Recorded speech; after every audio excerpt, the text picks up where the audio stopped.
And I don't want to get to my deathbed and look back and be like, I just wish I tried. I just wish I took a step. I wish I didn't care about cringe because we're going to die anyways. We're all going to die and we're all going to forget about it. I don't want to get there. I don't want to get there. I want to get to my deathbed and say, oh, what a fucking ride that was. Hello, my beautiful friends. Welcome to the Glow Again podcast. Today's episode is going to be a little bit different than my normal take on things.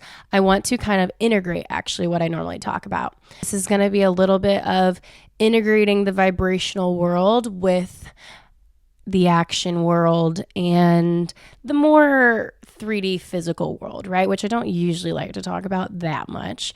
But this one actually excites me, and I think it's going to excite you too. So we all have dreams. We all have a desire of somewhere we want to go, right? And first and foremost, of course, what I'm going to tell you is to get into a vibrational alignment with that future, with that vision, right? And that is going to give you the insight, the steps. It's going to give you all of those details, right? Those paths will be laid out. However, the thing that we get tripped up about is even if we get to this vibrational alignment and we see the path and we like, oh, I feel the pull, I feel it, I'm going to go. And then all of a sudden, there's a part of you that's like, don't do it yet. Ooh, don't do it. Don't do it yet. I don't know if I want to be seen yet. I don't know if I can do that. They're going to see me. They're going to hear me. They're going to know me. I can't do it yet. And what is this? What is this? This is cringe. This is your cage. This is the thing that's keeping you from following that intuitive path, from following that path of least resistance that's so open to you, and it is a clear entrance into your dream world. You see the path, you know exactly what you need to do, but then there's something in you that's like, don't do it yet. And that's cringe. That is a feeling that we are all so familiar with, where you get this exciting feeling to be maybe an influencer, right? You want to post something on Instagram, or you have something creative, like maybe it's or art, or maybe it's not even online, but you have something that you want to share with the world, and it's so exciting to be in the creation mode of it. And then as soon as you go to press post or put your art out or whatever it is, that feeling in you is like, oh, you're not good enough. You're not the one who's supposed to be doing this. Leave that to the professionals. Leave that to somebody else, right? We all have felt this feeling. And I'm going to butcher this, but Florence Given says something along the lines of, the path to your dreams is going through cringe. I actually don't think she said it like that at all, but that's the gist of it. Basically, you have to become friends with cringe so that way you can take these steps. So that way you can live a life unimaginable. Baby, there are people living extraordinary lives, and it is so possible for you. It is so available to you. Actually, it's available instantly, vibrationally, and you can create that path right now. But it's all about, how am I going to let myself actually take these steps on this path? How can I recognize how illusory cringe is? How it is simply a cage I've created in my mind. And okay, maybe you're like, well, no, because maybe I'll say something and I'll get myself canceled, right? And I'm going to lose my friends. I'm going to lose all my followers, and the people in my actual life will think differently of me, or who knows? Obviously that's an extreme, but yeah, you're like, okay, well, there is a sense of, I could lose my clan, right? There's that innate response in you that's like, I can't be outcasted. I will be out of the clan and then I will die. Our primal instincts with all this is that if I get kicked out of the clan, then I won't be able to have food or be sheltered or whatever, and then I'm going to die. So that is why we have such a primal fear of being outcast. But can you recognize that that is not necessarily how this world is working anymore? Can you recognize that that's where that fear is coming from, and that it's not actually a true threat to this world, to this society that we live in now. And that if you do lose followers when you post something, that you will be okay. That your body was designed to process the feeling that you might feel when you lose a follower, and that you will adapt and move on and expand. I know I'm mentioning social media a lot with this, but this absolutely does not have to be just about social media. This is just about your expression in the world. That if you have a dream and you know the things you need to do, maybe that is you have to hop on some calls with some people, but you're like, I can't be seen. I'm an imposter. It's cringy when I do it. Babe, this is your portal to make friends with the cringe. Because here's the thing about cringe. Not everybody is going to find the same things cringy. You have to get to a point where you recognize, it's not that I'm cringy. Something in me has cringed. That is another Florence Gibbons quote. It's not that I'm cringy. It's that something in me cringed. And then you can recognize that we all were brought up differently. We all have different belief systems. And so there's something in me that cringed, but there might not be the same response in that other person, right? So we all have different experiences with cringe and what's going to make us cringe. And you have to get to this level of acceptance that there are going to be some people who might cringe, okay? And that's okay. And I'm not in charge of them. And if they cringe, it is not that I'm cringy. It's just that something in them cringed.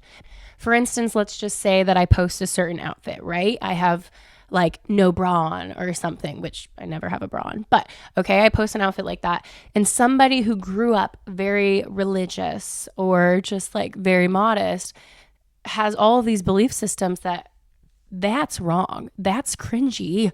Like something in them was like, oh, I can't look. And then on the other hand, there might be somebody who grew up very expressive and open and with freedom as their base, right? Like that person is going to look at you and be like, oh, you go, girl. Like that's truly their physical reaction to seeing you is, oh, I love her. I love her. Okay. So here's the thing.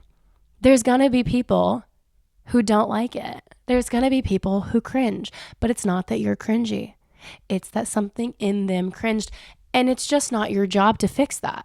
It's just not your job to sort out each person that had a negative response to you and get them to be on your side. When you really get to this point where you live life for yourself, you live life for your own expression, so that way you can actually experience being here at that level, life is going to get so juicy for you because it's not about them. Oh, you probably have heard this from Mel Robbins, but let them have their opinion. When you get to this point where you let people have their human experience, yours opens up so much more. Like for instance, this is a really small example, but I'd say a year ago, I decided to stop shaving my armpits. And I had quite a few like reactions where like personal reactions with like friends or family where it wasn't like nobody was mean, but I could tell that they're like, oh. And I could tell that something in them cringed.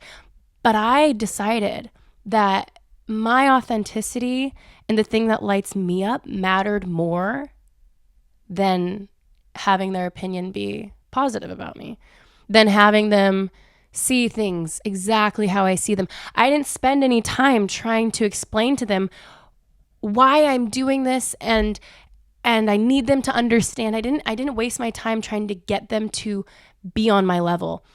I just let them.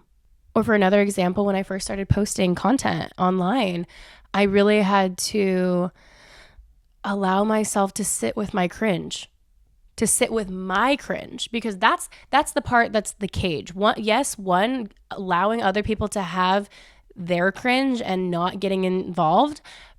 But where you come in is allowing yourself to sit with the cringe that you have. that this is your personal experience that you have, and you have these beliefs that are creating this cringing experience. And I can sit with it and I can push past it because I won't be outcast, because I won't die if I post this. Okay. And I had to learn too and this is something I've learned over time, obviously, like sitting with my cringe is not something that I was good at in the beginning. I would post things and see that I got like 2 likes and then delete it. Oh my God. That feeling when you post something at night and then you wake up and you're like, oh my God, I posted something and there's nothing there. And then you delete it.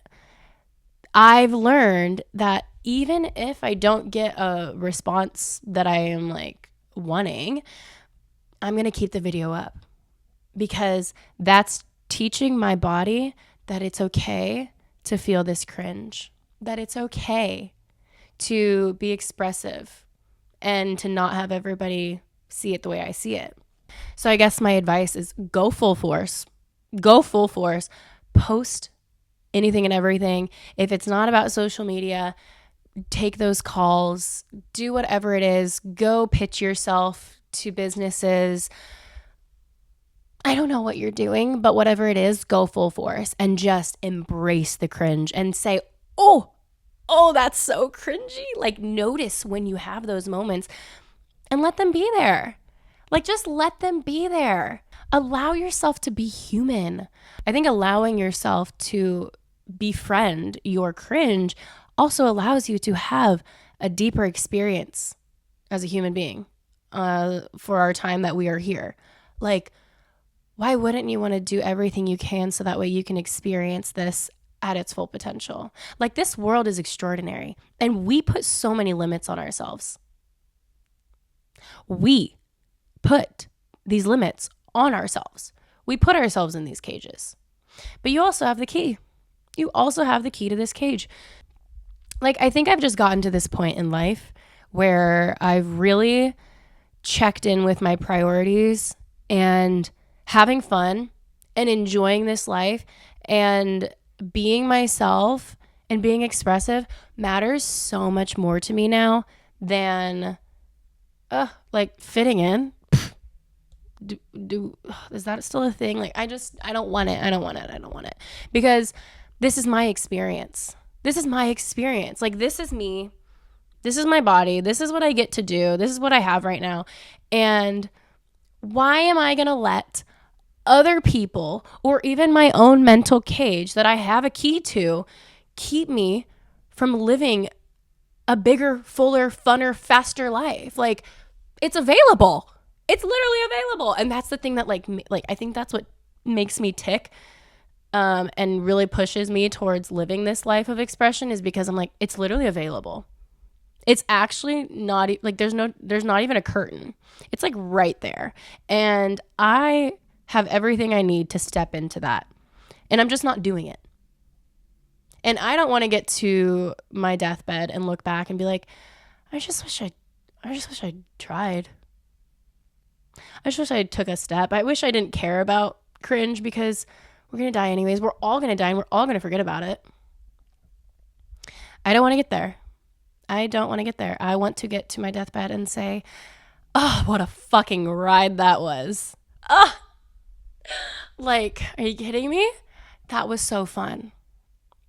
Remember that time that I really embarrassed myself, but I actually had the time of my life, and then that led me to the most adventurous and spicy adventure I've ever been on? I don't know. Who knows? I mean, when you follow your light, when you follow your intuition, this is what leads you to the most magical parts of this world. And so we got to stop not following that light. Like, I just want you to imagine for a second, seriously, how different would your life look if you just said the fucking thing, did the thing, wore the thing, I don't know, sent that double text, or asked for what you wanted, and you felt the cringe, but you did it anyway. And you recognized they might have cringe, but I'm going to do it anyway because I'm not in charge of their feelings. I'm going to let them. What would be different? What would you have followed through with? And I don't want you to like think about this as like, oh, I should have done that. And we're not looking back at the past. We're not going to stay here very long. But I just say this so that way you can now look at the future and be like, oh, fuck that. I'm never doing that again. I'm excited to be expressive, to follow my intuition and actually take those steps that I'm feeling. Because I promise you, your soul is with you every step of this. Your soul laid out this perfect path for you and is going to be with you as you take those steps. So really, I know it feels scary to do the scary thing, but you have everything you need. You are well equipped. I promise you. And so what is that thing? What is the thing that you feel might be cringy, but you know that on the other side of it is expansion and joy and magic? What is that thing? And make a promise to yourself right now that you're going to sit with it. You're going to do it and then sit with it. You're going to sit with the cringe and you're going to befriend the cringe and you're going to say, thank you, cringe, for being my portal to expansion. You literally just made life better. Thank you. Thank you for being my portal. All right. Well, I have to go and make some cringy content. So I love you guys so much and I will see you in the next one. Bye.